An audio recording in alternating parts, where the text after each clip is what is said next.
चकली कशी असावी तर काटेरी, खुसखुशीत, ठिसूळ आणि तुकडा मोडताच खमंग लागणारी आणि अगदी काहीशी अशीच आपली आजची चकली झालेली आहे।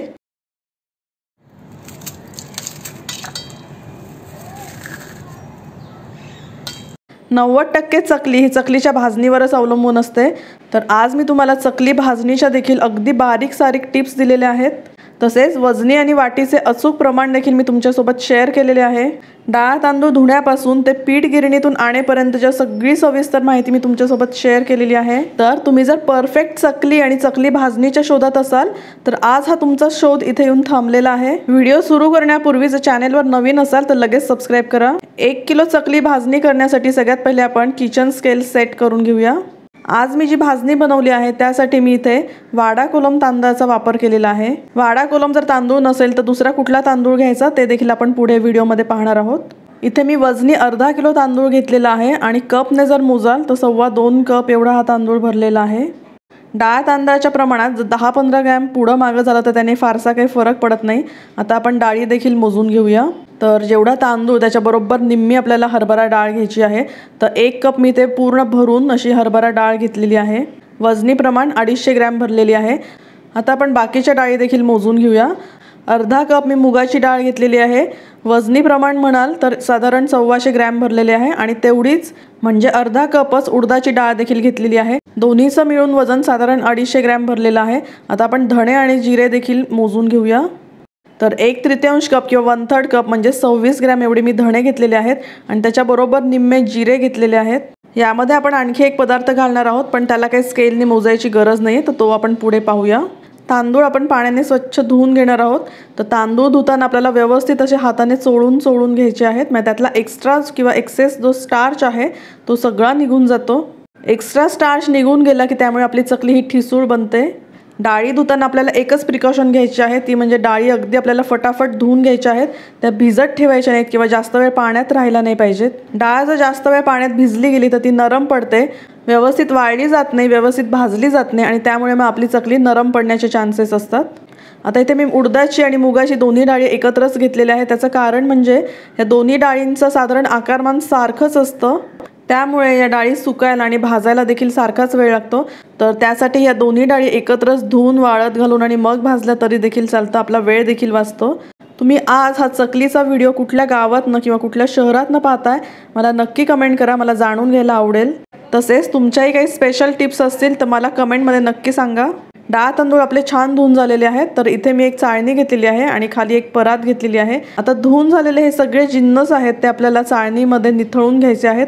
एक अर्धा तासासाठी आपल्याला डाळ तांदूळ हे सगळं व्यवस्थित निथळून घ्यायचं आहे।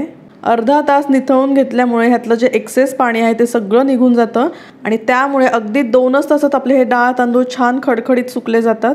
चाळणीमध्ये घालताना आपल्याला एकसारखे व्यवस्थित पसरून घ्यायचे आहेत, त्यामुळे वरचे जे तांदूळ किंवा डाळ आहे ते पटकन वाळले जातात। बरं, इथे एक सांगायचं राहिलं, तांदूळ आपल्याला जुनाच घ्यायचा आहे। डाळ तांदूळ आपण अर्ध्या तासासाठी असे निथळून घेणार आहोत। आता हे निथळून झालेले डाळ तांदूळ आपण एका सुती कापडावर अगदी पातळ थर लावून असे पसरून घेणार आहोत। डाळ तांदळाचा थर हा जेवढा तुम्ही पातळ लावाल ना तेवढेच ते लवकर सुकले जातात। डाळ तांदूळ आपल्याला सावलीतच हवेशीर ठिकाणी सुकवून घ्यायचे आहेत। फॅन खाली जर सुकवले तर अगदी 2 तासात वाळतात आणि फॅन शिवाय तुम्ही 4 तास देखील हे ठेवू शकता।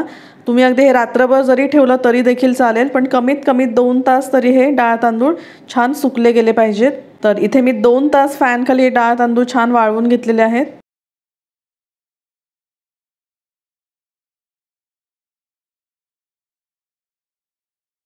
आता 2 तास झालेले आहेत। 2 तासानंतर आपण तांदूळ भाजायला घेऊया।